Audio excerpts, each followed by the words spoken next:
Hola, ¿qué tal? Mi nombre es Beatriz González Bautista. Tengo la matrícula AL 049379 de la licenciatura en Derecho. Soy de la ciudad de Jalapa, Veracruz. Para esta ocasión, vamos a dar respuesta a algunas preguntas sobre delitos en materia de derecho penal. Comenzamos con la primera. ¿Cómo definirías la palabra delito? Bueno, pues delito es apartarse del camino de la ley.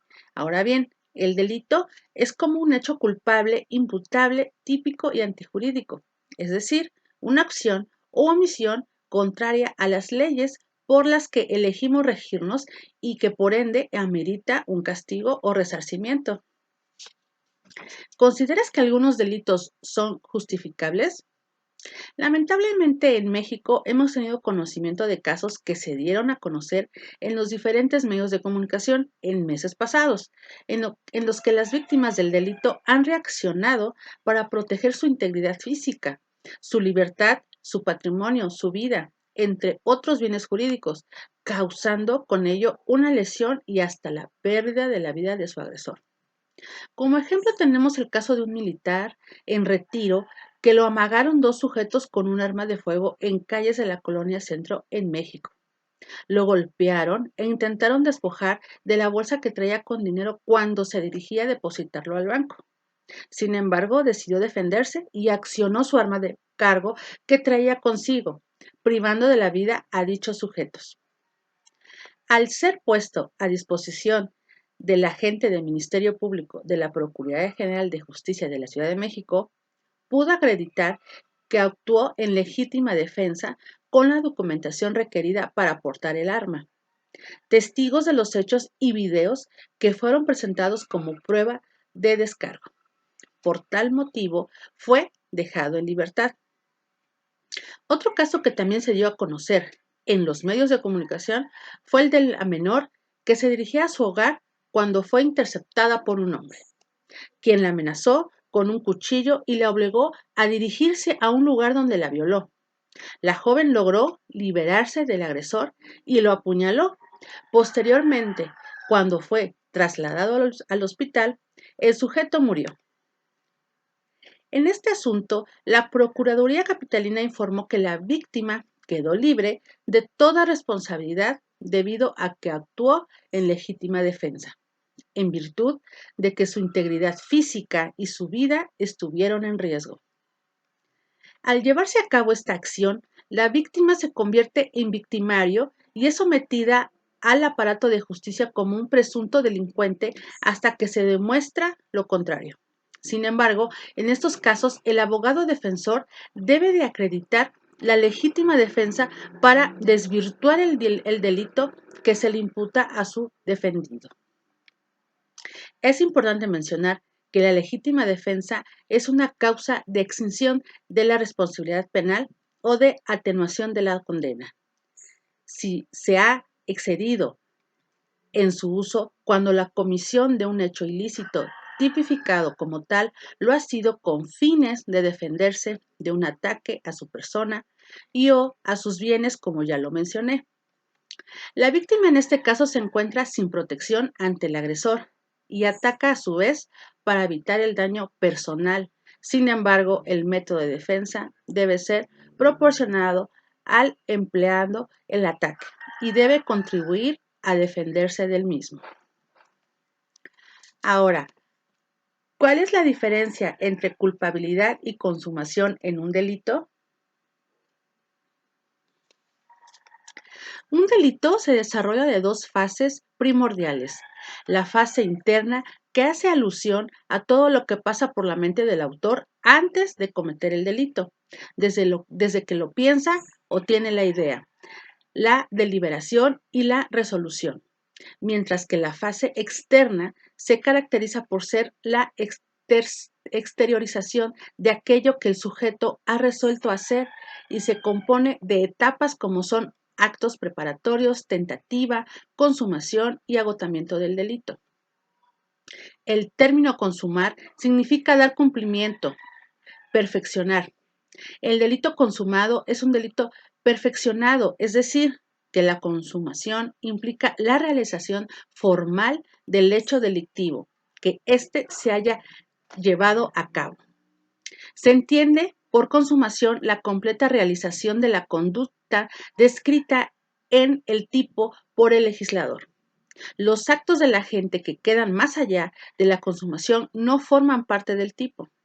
Si el tipo exige además un resultado separado espacio-temporalmente, la producción de este es la consumación. ¿Cuál es el delito más común en mi comunidad? ¿Y a qué creo que se deba? Bueno, en los años recientes el problema de la inseguridad se ha convertido en un elemento central de la agenda pública del gobierno municipal, el gobierno estatal, los grupos empresariales y las organizaciones civiles. El crecimiento de la población es solo una variable de la integración funcional de esta zona metropolitana, cuyos municipios comparten otros servicios, incluida la seguridad pública. Para referirnos únicamente a la variable poblacional, el análisis de las localidades urbanas indica una fuerte concentración de habitantes en las cabeceras municipales, particularmente en Jalapa. El incremento de tales delitos fue simultáneo al incremento de la violencia social. La violencia social se incrementó en las escuelas y en los barrios, sobre todo en algunas colonias de la periferia, como efecto de un incremento al consumo de alcohol y drogas. Asimismo, la violencia de la delincuencia organizada, desapariciones, extorsiones y secuestros, y algunos enfrentados entre delincuentes, policías y militares, hicieron que en la ciudad los habitantes modificaran drásticamente su opinión acerca de la inseguridad. El incremento de la violencia en el noviazgo, de las jefaturas femeninas de familia, del bullying y otras modalidades de violencia en las escuelas, de los microgrupos juveniles en las colonias periféricas, advirtieron a la población y las autoridades municipales acerca de la violencia social y los riesgos de que este fuese un factor de la inseguridad generada por la delincuencia organizada. Ahora, por último, ¿cuál crees que es la falla en el sistema de gobierno para penalizar los delitos y dejar libre a personas culpables? En México es práctica recurrente legislar sin evidencia y hacer política pública al vapor. Honrando esta costumbre, los gobernadores y titulares de seguridad pública exigen que se amplíe el catálogo de delitos con prisión preventiva y se reflexionen o de plano eliminen requisitos que contribuyen a garantizar mayores estándares en la investigación del delito. Sin evidencia, los críticos señalan que las supuestas deficiencias normativas del modelo acusatorio, como las causantes de los incrementos recientes en la incidencia delictiva. En un artículo que vi por ahí, se refirieron ya a las motivaciones detrás de estas declaraciones y se ha señalado los riesgos de legislar sin evidencia o, en otras palabras, a base de mentiras. Lo más preocupante del asunto es que mientras el debate gira en torno a desmentir las declaraciones de las autoridades, se ignoran una serie de aspectos del sistema acusatorio que sí presentan deficiencias importantes y que requieren ser atendidos de forma urgente. Es un hecho probado que el sistema acusatorio no está funcionando como se prometió en la reforma penal del 2008. Sin embargo, las razones por las cuales la operación del modelo no es la óptima no son aquellas que con tanto ahínco señalan sus detractores. Y sobre todo, no pueden ser corregidas con la mera modificación de una ley. Las fallas del sistema acusatorio no se resuelven cambiando las reglas procesales para disminuir los estándares y las expectativas. Lo que se requiere es revisar y corregir todo lo que los gobernadores y titulares de las instituciones dejaron de hacer durante los años que pasaron, que se prolongó el proceso de implementación. Resalto 3 puntos críticos de la reforma en los cuales es necesario incidir de forma estratégica. Número 1, el diseño de la política criminal y el fortalecimiento de las capacidades de investigación del delito. Número 2, la profesionalización de policías y ministerios públicos. Y por último, el 3, el desarrollo de unidades de apoyo al proceso.